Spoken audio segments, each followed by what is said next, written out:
Hey everybody, I'm Hugh Brownstone for Three Blind Men and an Elephant, and today is the day. 350 entries across 40 countries and 6 continents later, it's time to announce the winners of our home photos, or as I think many of us have come to call it, our Making Lemonade from Lemons competition. I want to thank once again our friends at Adorama for jumping on board as soon as they heard the idea. They've been a great partner, so please do show them some love by visiting their website for all of your photo, video, and electronics needs. On to our winners. First, every single one of you who entered and every single one of you who voted. We knew it from the beginning, but you proved us more right than we could have imagined. You turned the spark of an idea that we are all in this COVID-19 pandemic together into a brilliant, creative, heartfelt global reality. Thank you, thank you, thank you.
Next, our People's Choice winner.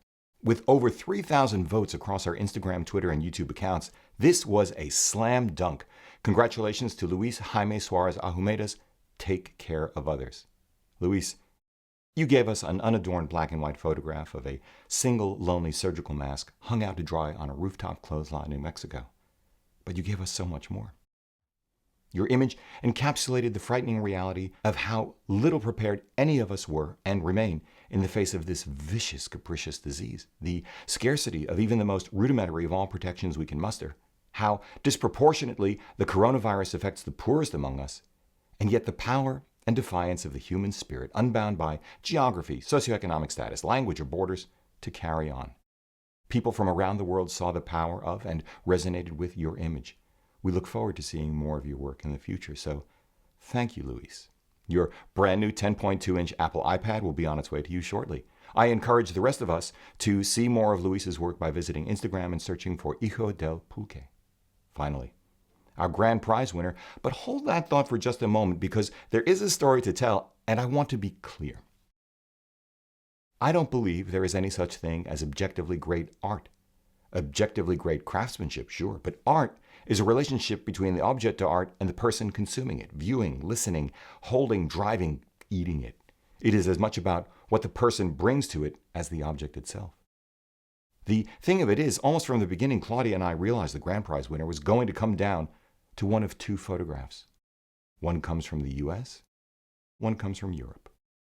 One is somber, one is delightful. One is timeless, one is a perfect representation of the zeitgeist. Yet both are marvels of intent, precision, and intelligence. Both are exceptionally well realized with color, light and shadow, shapes, textures, depth of field of view, geometry, and more, all reinforcing each photographer's vision. They brilliantly fulfill our brief to show either the darkness of the pandemic or the light that can shine through that darkness, within the constraints of being at home under lockdown.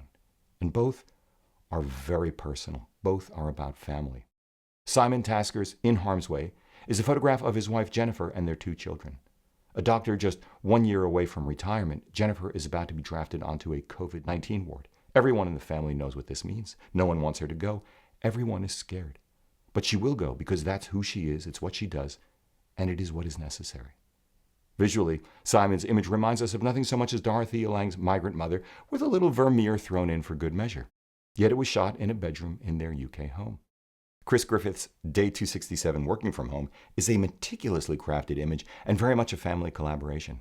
Along with his 2 children and his wife Delana, who, just out of frame, tripped the shutter, they came up with a good-humored representation of what it's like to live together 24/7 under lockdown in very tight quarters. Visually, Chris's shot strikes us as a kinder, gentler version of Philippe Halsman's Dali Atomicus, with a little Martin Parr added into the mix. Yet it was shot in Chris's tiny home office in Texas. I encourage you to see more of their work by visiting Instagram and searching for @SimonLTasker and @ChristopherB.Griffith. Craftsmanship and vision, creativity and execution, extraordinary humanity. Thank you both for giving us these wonderful images. And the grand prize winner is... Man, we just can't do it. We can't pick one over the other. But to be more precise, we decided we shouldn't pick one over the other. Ladies and gentlemen, we have a tie. 2 grand prize winners. Simon, Chris, congratulations to you both. But who gets the X100V?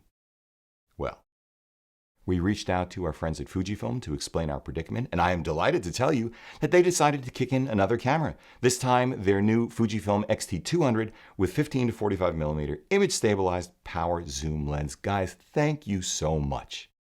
To those of you watching out there, please show Fujifilm some love by checking out their latest gear on Adorama. Most importantly, Simon, Chris, congratulations again, along with our People's Choice winner, Luis. The 3 of you have given us an extraordinary range of multi-layered images in an incredibly compact visual space. Truly wonderful representations of the breadth and depth of the very human response to this pandemic. To everyone, be safe, be smart, stay home, support the arts, the sciences, and most especially each other. We love you guys. I think we should do this again.